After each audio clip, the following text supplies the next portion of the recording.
Hi guys, kumusta? For today's video ay pupunta pala tayo ng bayan para makapagsimba dahil nga Sunday ngayon and pupunta na din ako ng Wikis Pili para mamili ng mga pili products. Paubos na rin kasi yung mga parinda ko kaya naman kailangan ko nang mag-restock. By the way, my name is Ian Horado and I live here in Bicol, Irusin, Sorsogon and I'm selling Bicol products or mga pili nuts dito sa TikTok. Naibaba ko na rin pala yung cart, bali may ilaw na rin to, may doorbell, tapos meron na rin nag-connect sa wifi, tapos nagpa-cash out ng GCash. Maganda nga yung panahon ngayong araw, bali mainit na siya, and then maya ay nakasakay na rin ako ng tricycle. Medyo late na rin pala ako nagising, kaya ayan, medyo direkta yung araw.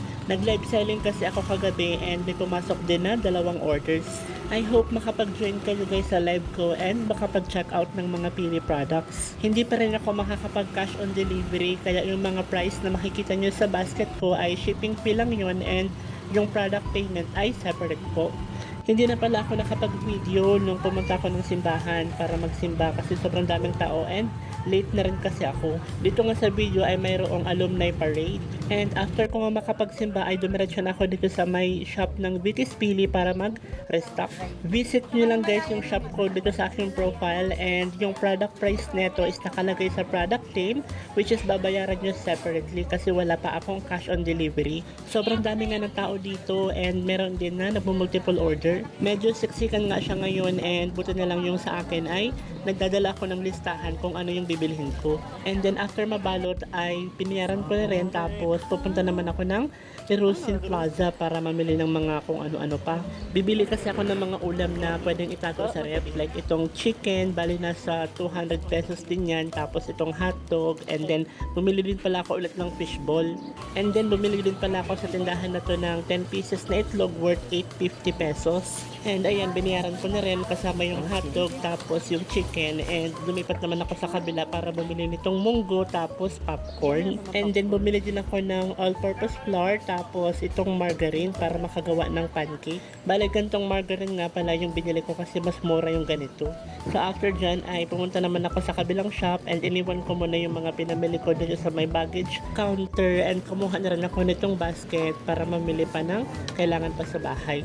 Konti lang naman yung bibilihin kong grocery, like kumuha lang ako nitong isang maliit na creamer and then bumili din ako ng isang cowbell condensada and 2 cowbell evaporada. Bala ko kasing gumawa ng cookies and cream shake o kaya pancake. Tapos, kumuha din pala ako ng 4 na piraso nitong 25 grams na kape and then kumuha din ako nitong Lucky Me na chili mansi ang flavor.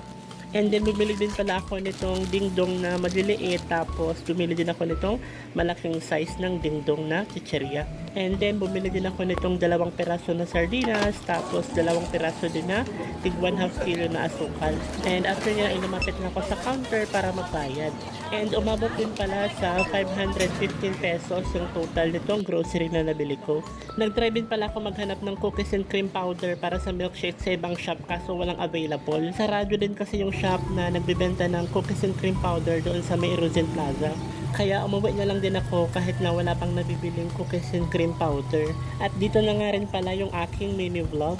Mag-upload na lang ako ng separate video para sa gagawin kong pancake para sa merienda ngayong araw.